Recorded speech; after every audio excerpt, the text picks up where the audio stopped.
Session का नाम आपको पता ही है, women health for women part 2। एक छोटा सा रिकैप कि पार्ट 1 में हमारे साथ डॉक्टर अतुल भैया सूरत से जुड़े थे, जिन्होंने बहुत अच्छा मार्गदर्शन दिया था हमें काफी सारी चीजों के, काफी सारी प्रकार की बीमारियां क्यों होती हैं, वहां से शुरू होते हुए हम क्या कर सकते हैं उनसे बचाव के लिए। कुछ वुमेन स्पेसिफिक चीजें भी भैया ने हमें बताई थी। हमारे साथ आज एक और नए गेस्ट जुड़े हैं जिनसे हमें बहुत अच्छा मार्गदर्शन मिलने वाला है। उनसे उन तक हम पहुंचे उसके पहले छोटी सी कुछ चीजें जो कि सबके लिए यूजफुल हो सकती हैं। फिर से मैंने पिछले सेशन में भी आपसे रिक्वेस्ट की थी सभी से कि आपको अनुकूल पड़े तो सब अपने पास नोटबुक पेन जरूर रखें। हम भी कोशिश करेंगे कि नोट्स बना के चैट में आप तक पहुंचाते रहें, लेकिन अपने नोटबुक पेन रखिए ताकि आप शॉर्ट नोट्स या जो आपके लिए बहुत रेलेवेंट है वो रख सकें।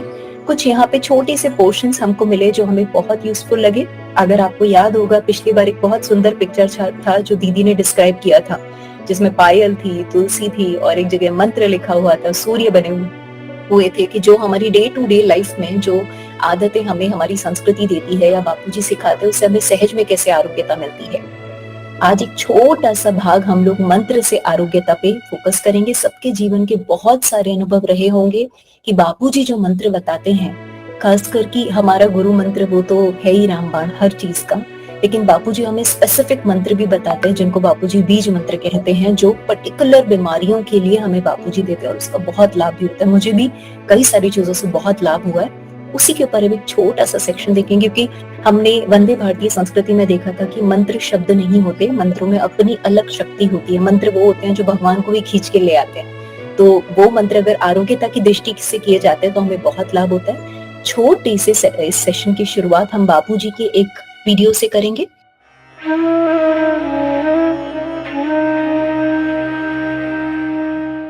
रोग प्रतिकारक शक्ति जगाओ। यहाँ जो है ना हाथ की हथेली में रोग प्रतिकारक शक्ति के कण है। गुरु मंत्र लिया है, प्राणायाम करते हो, रगड़ो ओम ओम ओम ओम ओम ओम, मेरी आरोग्य शक्ति जगे। आंखों को लगाओ।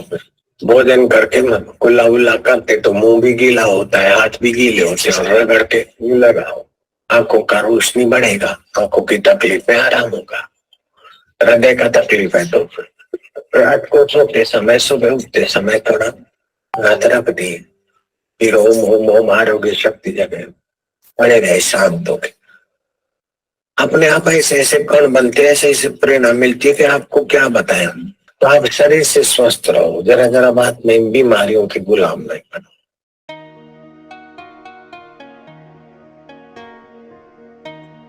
क्योंकि बापूजी बीज मंत्र का बता रहे थे, जो बहनें नोट्स ले रहे हैं वो लिख सकते हैं। वो वीडियो में नहीं था लेकिन ये बापूजी ने ही बताया है कि थम बीज मंत्र होता है, थ के ऊपर बिंदी। थम बीज मंत्र मासिक धर्म को सुनियंत्रित करता है। इससे अनियमित तथा अधिक मासिक स्राव में राहत मिलती है। महिलाएं मासिक स्राव की तकलीफों से छुटकारा पाने के लिए हार्मोन्स की जो गोलियां लेती हैं, वे होने वाली संतान में विकृति तथा गर्भाशय के अनेक विकार उत्पन्न करती हैं। उनके लिए भगवान का एक प्रसाद है यह थम बीज मंत्र। मासिक धर्म के अत्यधिक रक्तस्राव में भी यह उपयोगी सिद्ध हुआ है। तो थम बीज मंत्र बापूजी ने हमें बताया है। इस सेशन को और इफेक्टिव बनाने के लिए हमने कोशिश करी है। हमने अलग अलग वीडियोस में बापूजी से बहुत सारी चीजें सुनी है, तो उसको कोशिश किया है कि एक जगह पे ला सके।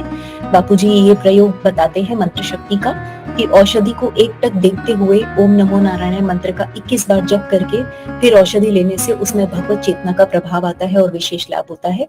बापूजी बताते हैं आप राइट हैंड में दाहिने हाथ में अपनी मेडिसिन को रखें, दवाइयों को, औषधि को, और उसको एक टक देखते हुए 21 बार ओम नमो नारायण का जप करें तो वो औषधि भगवत प्रसाद बच जाती है। नींद नहीं आती, किन लोगों को इनसोम्निया की प्रॉब्लम होती है, और ये तो हम चाहते थे कि वीडियो प्ले करें लेकिन थोड़ा समय का अभाव भी होता है। बापूजी ने प्रैक्टिकल भी बताया लोगों को वहां पे करके। तो नींद नहीं आती, इनसोम्निया प्रॉब्लम होती है, बुरे स्वप्न होते हैं, तो हम 15 मिनट हरि नाम का जप करें। और ये मंत्र बापूजी बताते हैं शुद्धे शुद्धे महायोगिनी महानिद्रे स्वाहा इस मंत्र का स्मरण करें। स्मरण करते करते अवश्य अच्छी नींद आएगी। और ये मैंने खुद भी करके देखा है। कई बार आप बहुत सारे किसी काम में बहुत लगे होते हो, तो आप जब सोने की कोशिश करते हैं तो वही थॉट्स आपको बार बार चलते रहते हैं, ये यहाँ पे काम रुका है, ऐसे करना है। तो उसमें ये बहुत हेल्प करता है, तो पता भी नहीं चलता कब नींद आ जाती है। तो मंत्र शक्ति, हमारा मंत्र विज्ञान तो इतना विकसित है, इतना पावरफुल है, जो भारतीय संस्कृति का है। तो कोशिश की है कि कुछ बीज मंत्र और कुछ ऐसी टिप्स जो बापूजी हमें आमतौर पे देते हैं, उसको एक जगह लाके आप तक पहुंचाने का प्रयास किया जाए। ये थोड़ा सा एक इम्पोर्टेंट पॉइंट था जताने के लिए कि हम कई बार ये सोच लेते हैं कि हम सिर्फ जो भोजन में सात्विकता बहुत अच्छी बात है, और हम साधक लोग तो ज्यादातर वो करते ही हैं, लेकिन भोजन का मतलब सिर्फ वो जो हम खाना भोजन कर रहे हैं वो भोजन नहीं होता है, और भी बहुत सारी चीजें हैं जो हमारे माइंड में लेके जाते हैं। तो समय के अभाव से कोई अनुभव वगैरह नहीं बता पा रहे हैं, लेकिन ज्यादातर बहनों को ये पता होगा, सत्संग में हमने बहुत सुना हुआ है, हर वो चीज जो हम देखते हैं, मूवीज देखने जाते हैं ना कुछ बहनें सच्चाई से मूवीज देखने जाते हैं, मोबाइल चलाते हैं, कहीं पे कुछ सुनते हैं, हर वो चीज जो हम करते हैं वो हमारी माइंड को फीड करता है, वो भोजन ही होता है। तो जैसे हम बोलते हैं ना, आज उपवास है, आज एकादशी का व्रत है, उपवास है, एक बार सोचिएगा कि सिर्फ यही जो हमने भोजन किया वही भोजन है, या और भी हमने कुछ भोजन लिया हुआ है। ये इसलिए जरूरी था आज, क्योंकि आज की हमारी जो थीम है, तो आप ये सोच रहे होंगे दीदी पिछली बार तो हेल्थ हो गई थी, वुमन हेल्थ, दोबारा क्यों हो रही है वुमन हेल्थ का पार्ट 2। आज का हमारा थीम का मेजर फोकस रहेगा, ऑब्वियसली और भी टॉपिक्स कवर होंगे, लेकिन मेजर फोकस भैया के साथ रहेगा फूड और माइंड। ठीक है, जो हमारा खाद्य है वो भी प्रॉपर साइंस है, उसके बिहाइंड एक बहुत तगड़ी साइंस जाती है, जो हमारी आयुर्वेद से बताया जाता है, जो हम सत्संग में गुरु जी से सुनते हैं, और वो सारा कुछ माइंड को फीड करता है, तो माइंड भी प्लेबैक करता है। सभी को याद होगा, अतुल भैया ने भी पिछली बार कैसे बताया था कि सब कुछ भोजन तो सही कर लिया, फिर भी माइंड में स्ट्रेस ले लिया, निंदा कर लिया और कुछ चिंता कर लिया, वो सारा भी हेल्थ में एक्यूमुलेट होता है। तो आगे चलते हैं। आज हमारे पास बहुत ही स्पेशल गेस्ट हैं, डॉक्टर सुरेंद्र रोडे भैया। गुरुजी से दीक्षित तो है ही, एक पंचकर्मा क्लिनिक भैया का है, और पेशेंट्स को ट्रीट करते करते आयुर्वेदिक की अवेयरनेस जो बहुत जरूरी है आज के डेट पे सोसाइटी में। हम लोग बापूजी से जुड़े हुए हैं, तो हम तो आयुर्वेद ऐसे ही नेचुरली हम बहुत सारी चीजें हमारे में आ जाती है, लेकिन सोसाइटी में उसकी कितनी जरूरत है। तो भैया बहुत ही वार्म वेलकम, आपका स्वागत है, एंड ओवर टू यू।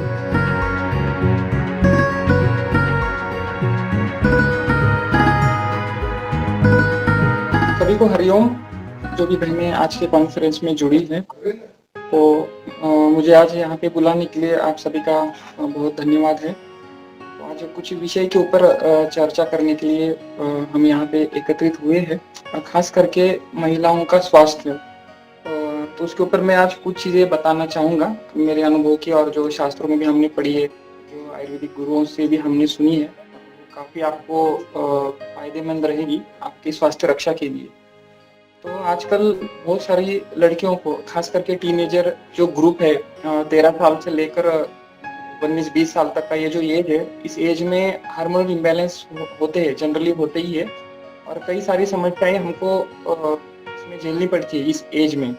तो ये जो भी समस्याएं हमको होती है, उसका रीजन जो है वो हमारे लाइफस्टाइल से रिलेटेड रहता है। ये सभी चीजें जानते हैं, ये चीजें सभी लोग समझते हैं कि हमारा कुछ ना कुछ लाइफस्टाइल में प्रॉब्लम है, तभी इसलिए हमको ये प्रॉब्लम हो रहा है। तो लाइफस्टाइल मतलब सब लोग यही समझते हैं कि लाइफस्टाइल अच्छी करना मतलब कुछ योगा प्राणायाम किया जाए और समय समय पे ठीक से भोजन किया जाए। तो लाइफस्टाइल का केवल इतना ही एक लिमिटेड अर्थ नहीं है। लाइफस्टाइल में मतलब दिनचर्या में काफी चीजें इन्वॉल्व होती है। अगर उसका हमको ठीक से ज्ञान होता है, ठीक वो हम समझ लेते हैं और हम फॉलो करते हैं, तो हजारों प्रकार की झंझट से, लाखों प्रकार की बीमारियों से, जो लाखों लोग आज बीमारियां झेल रहे हैं, उनसे हम बच सकते हैं। लेकिन इस हेल्थ नॉलेज के अभाव के कारण फिर लोग भटकते हैं हॉस्पिटलों में, कई गोलियां खाते हैं और कितने सारे टेस्ट कराते हैं, अपना समय भी बर्बाद करते हैं और पैसा भी बर्बाद करते हैं। इसलिए हर किसी को लाइफस्टाइल के बारे में जो दिनचर्या का वर्णन अष्टांग हृदय में आया है आयुर्वेदीय ग्रंथों में, उसका थोड़ा सा नॉलेज होना बहुत जरूरी है, और खास करके महिलाओं को, क्योंकि हम देखते हैं अक्सर जो महिलाएं हैं वही पुरुषों की अपेक्षा में ज्यादा बीमारियों से परेशान हुआ करती है अक्सर। उनको ज़्यादा प्रकार की समस्याएं होती है, क्योंकि हार्मोनल इम्बैलेंस ज़्यादातर स्त्रियों के शरीर में ही हमको देखने के लिए मिलता है। तो उनको लाइफस्टाइल अच्छी रखना बहुत ज़रूरी है। एक दूसरे एंगल से देखा जाए तो एक स्त्री जो है बोलते हैं ना, मतलब अपने माता पिता के घर को भी वो संवारती है, और शादी होने के बाद पति का भी घर जहाँ पे जाती है उसके घर का भी रिस्पॉन्सिबिलिटी उसको रहता है। तो एक स्त्री को एक आदर्श दिनचर्या कैसी होनी चाहिए उसका नॉलेज रहना बहुत जरूरी है, ताकि वो खुद के शरीर का भी ध्यान रख सके और दोनों परिवार के जितने सदस्य हैं उनके भी स्वास्थ्य का ध्यान रख सके। तो इसमें सबसे मेन चीजें हमारी दिनचर्या में जहाँ तक मुझे समझ में आया है मेरे प्रैक्टिस में, जितनी भी हमको प्रॉब्लम फेस करने पड़ते हैं आजकल, लड़कियों को मेंस्ट्रुअल साइकिल से रिलेटेड प्रॉब्लम्स होते हैं, खास करके आमतौर पर पीसीओडी या पीसीओएस ये प्रॉब्लम होता है। पीरियड्स में प्रॉब्लम होती है, या तो पीरियड्स जल्दी आते हैं या तो अक्सर लेट आते हैं, 2-2 3-3 महीनों को पीरियड्स आते हैं।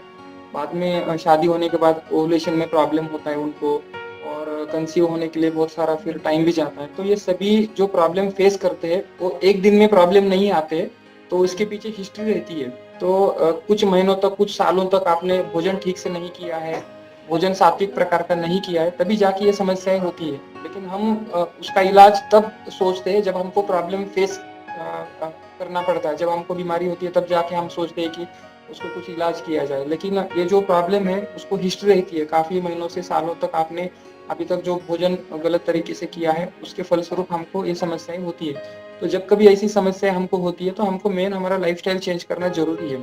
सबसे मेन चीज है भोजन का समय हमारा। तो मैंने पिछले 10 सालों से जब से बापूजी ने आश्रमों में भोजन का टाइमिंग चेंज किया है, तब से मैंने भी हमारे क्लिनिक में जितने भी पेशेंट आते हैं उनको मैं पहले तो दवाइयाँ देने से पहले ही भोजन का समय उनको बताता हूँ और उसका महत्व उनको समझाता हूँ।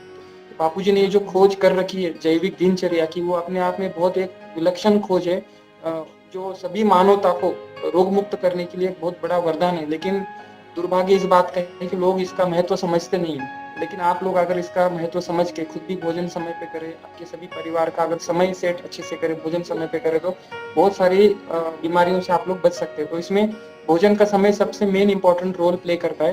तो सुबह 9 से 11 और 5 से 7 ये जो भोजन का समय है, इस समय में अगर हम भोजन करते हैं तो हमारे शरीर में जो सप्त धातुएं रहते हैं, जैसे अभी सप्त धातुओं का लिस्ट अभी बताया ऑडियो क्लिप में हमने सुना, रस रक्त मांस मेद अस्थि मज्जा शुक्र, ये 7 धातु रहते हैं। ये सप्त धातुओं का पोषण अच्छे से होगा हमारा भोजन समय पे करने से, तो स्वाभाविक है कि अच्छे से सप्त धातुएं बनेंगे तो हमारे शरीर में कोई भी बीमारी नहीं होगी।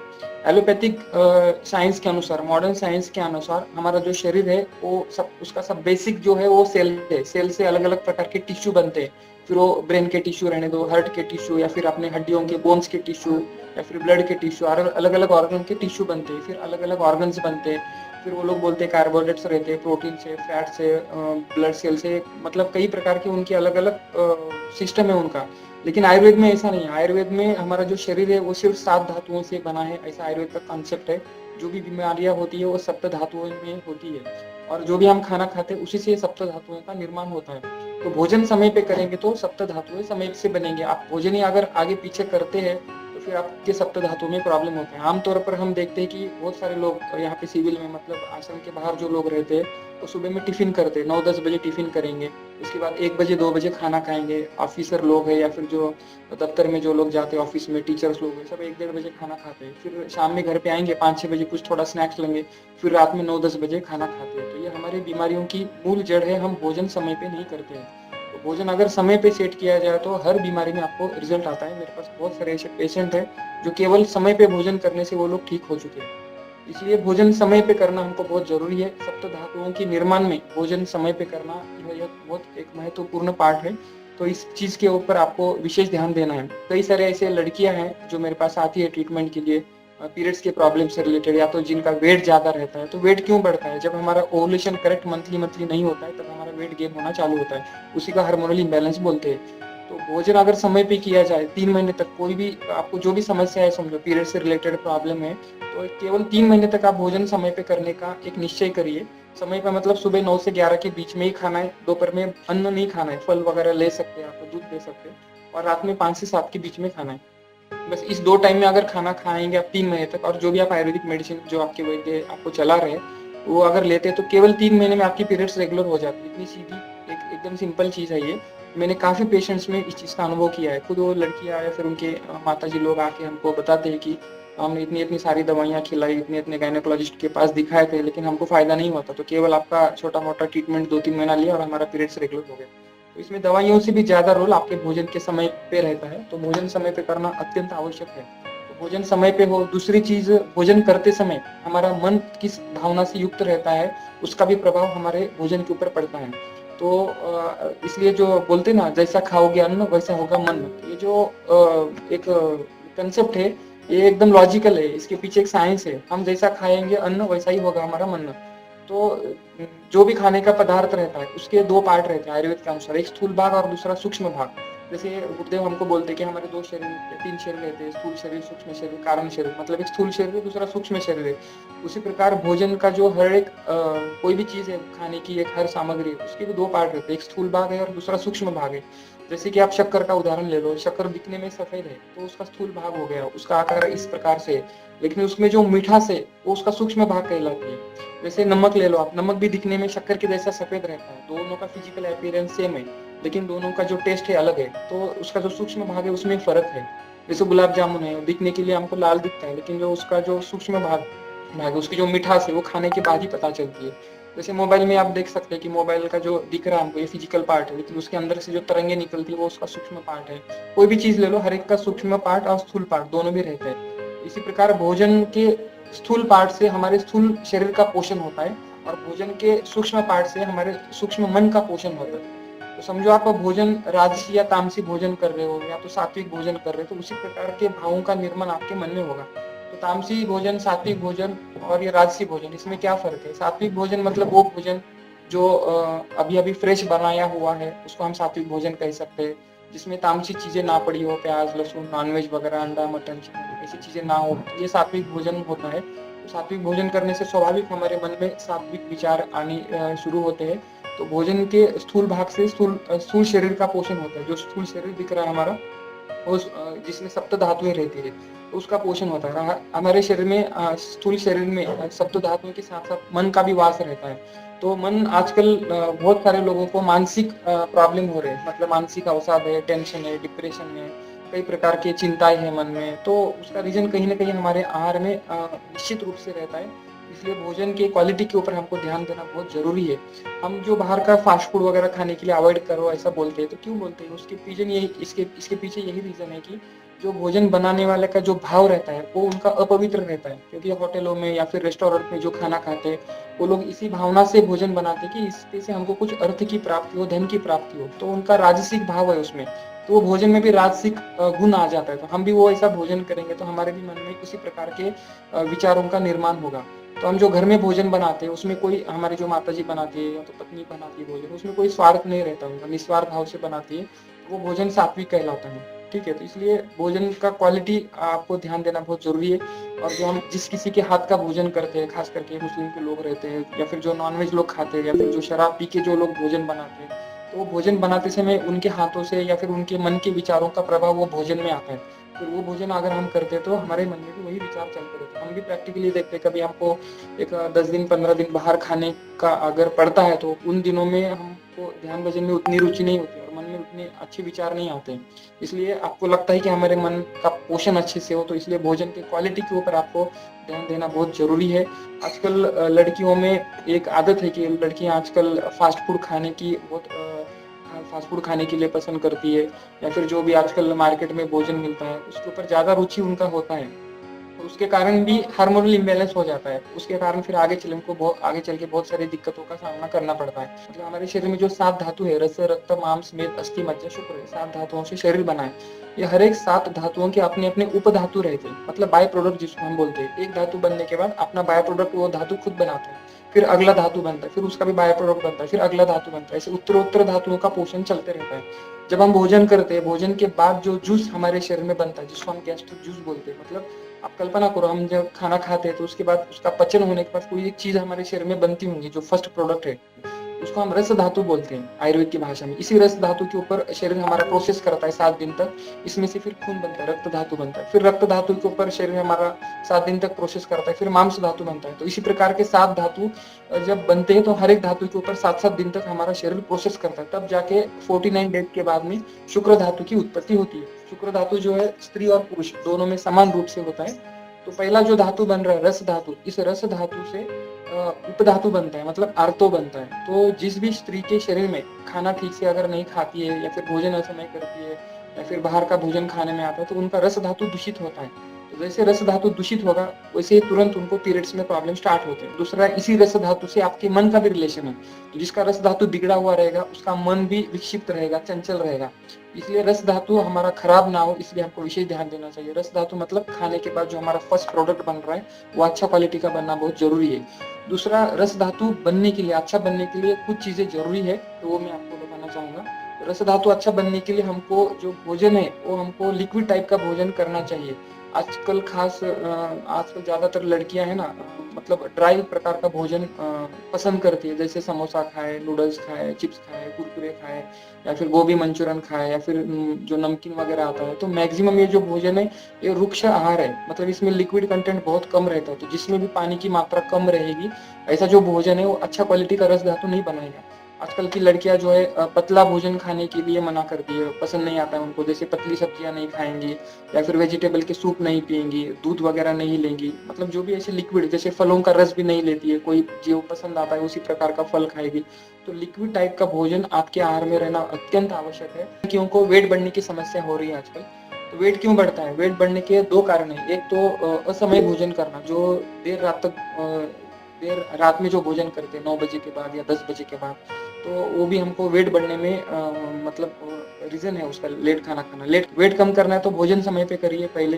दूसरा, वेट बढ़ने का रीजन है ओवुलेशन करेक्ट नहीं होना। अगर महीने को आपका ओवुलेशन करेक्ट नहीं होता है तो उससे वेट बढ़ेगा। तो वेट कम करने के लिए भोजन समय पे हो, ओवुलेशन अच्छे से हो आपका, ताकि वेट कम होने में आपको उसका हेल्प होगा।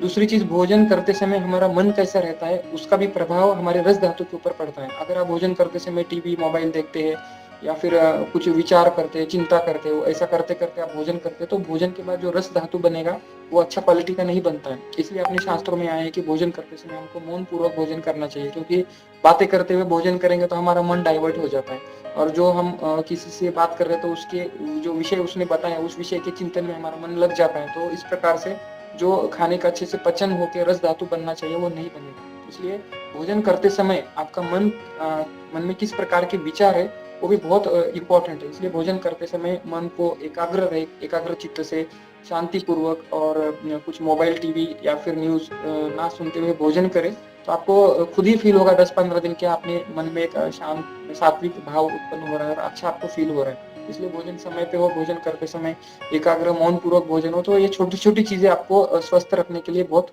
उपयोगी है।